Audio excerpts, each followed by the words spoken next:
যোগীঘোপাৰ কেন্দ্ৰীয় চৰকাৰৰ ভাৰতীয় অন্তৰ্দেশীয় জলমাৰ্গ প্ৰাধিকৰণ পৰিবহণ আৰু জলমাৰ্গ মন্ত্ৰালয়ৰ IWT টাৰ্মিনেলত উপস্থিত অসম চৰকাৰৰ পৰিবহণ আৰু বড়োলেণ্ড উন্নয়ন মন্ত্ৰী চৰণ বড়ো।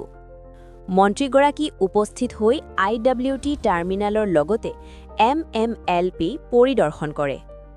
মন্ত্ৰীগৰাকীৰ সৈতে উপস্থিত থাকে বঙাইগাঁও জিলাৰ DC নৱদ্বীপ পাঠক, বঙাইগাঁও জিলাৰ SSP মোহনলাল মীনা। চৰণ বড়ো মন্ত্ৰী হোৱাৰ পিছত প্ৰথমবাৰৰ বাবে যোগীঘোপাত উপস্থিত হোৱাত উষ্ম আদৰণি জনাই সমাজসেৱক অহিদুল ইছলাম, আব্দুল কাদেৰ, মনছুৰ আলীয়ে।